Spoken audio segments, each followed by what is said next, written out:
திமுகவில் 20 ஆண்டுகளுக்கும் மேலாக பல்வேறு தொடர் சர்ச்சைகளில் சிக்கியவர் என்றால் ஜெகத் ரட்சகனை சொல்லலாம். மதுபான ஆலைகள், கல்வி நிறுவனங்கள், மருத்துவமனைகள் என இவரது தொழில் சாம்ராஜ்யத்தின் எல்லைகள் அதிகம். உள்ளூர், அண்டை மாநிலம் கடந்து அயல் நாடுகளிலும் இவரது தொழில் முதலீடுகளும் அவ்வப்போது சர்ச்சைகளில் சிக்குவது உண்டு. கடந்த 2020ஆம் ஆண்டு ஜெகத் ரட்சகனுக்கு சொந்த இடங்களில் அமலாக்கத்துறை அதிரடி காட்டியது. ரெய்டின் போது ஏராளமான ஆவணங்கள் கைப்பற்றப்பட்டன.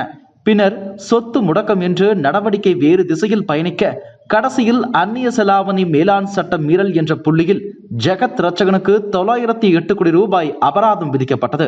என்னது, அபராதம் மட்டுமே 908 கோடியா என்று திமுகவில் மட்டுமல்ல மற்ற கட்சியினரே ஜெர்க்காகித்தான் போகினர். அது மட்டுமின்றி 89 கோடி ரூபாய் சொத்துக்கள் பறிமுதல் செய்யப்படுவதாகவும் அமலாக்கத்துறை அறிவித்தது. கட்சி தலைமைக்கு மிக நெருக்கமான ஜெகத் ரட்சகனுக்கு உள்ள சொத்து மதிப்பில் இதெல்லாம் தம்பிடி காசு என்று கருத்துகள் பரவலாக பேசப்பட்டன. ஆனால் ஜெகத்தின் தரப்பில் இந்த விவகாரம் பெரும் அதிர்ச்சியை அளித்திருப்பதாக அவருக்கு நெருக்கமான வட்டாரங்கள் கூறுகின்றன. இவ்வளவு தூரம் ரெய்டு, அபராதம் என தம்மை சுற்றி நடக்கும் அரசியல் நெருக்கடிகள், சவால்களை கட்சி தலைமை கண்டுகொள்ளவில்லை என்று ஜெகத் ரட்சகன் மனம் புழுங்கி வருத்தத்தில் உள்ளார் என ஆதரவாளர்கள் கூறி வருகின்றனர். கட்சியில் வலுவானவர், பெரும் தொழிலதிபர், அவரின் நிலையே இப்படியா என்றும் பேச்சுக்கள் எழுந்ததாக தெரிகிறது. கட்சி தலைமையின் பாராமுகம் காரணமாக மிகுந்த மன வருத்தத்தில் இருந்தது குறித்து பல்வேறு கட்டங்களில் கட்சியின் மேலிடத்திற்கு கொண்டு செல்லப்பட்டதாக கூறப்படுகிறது. இந்த நிலையில் திமுக பவள விழா ஆண்டு முப்பெரும் விழாவை ஒட்டி ஆண்டுதோறும் வழங்கப்படும் விருதுகளுக்கு தேர்வானவர்களின் பட்டியலில் ஜெகத் ரட்சகன் பெயரும் டிக் செய்யப்பட்டுள்ளது.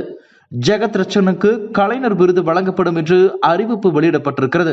அவரது மன வருத்தம் அறிந்து ஆறுதல் தரும் வகையில் தலைமை இதை செய்திருப்பதாக கூறுகின்றனர் கட்சி பிரமுகர்கள். கட்சி தலைமை ஆதரவாக உள்ளது என்பதை வெளிக்காட்டவும், என்ன சூழ்நிலையிலும் கட்சி துணை நிற்கும் என்பதை சொல்லாமல் சொல்லவும் தான் இந்த அறிவிப்பு என அறிவாலய வட்டாரங்கள் தெரிவிக்கின்றன. ஒரு விருது ஜெகத்தின் மன உளைச்சல், அதிருப்தி, சோகத்தை சரி செய்யுமா என்பதே திமுகவினரின் முன் இருக்கும் கேள்வியாக உள்ளது. இதுபோன்ற செய்திகளை மேலும் தெரிந்து கொள்ள எங்களது யூடியூப், ஃபேஸ்புக் மற்றும் ட்விட்டர் ஆப்களை சப்ஸ்கிரைப் செய்யவும்.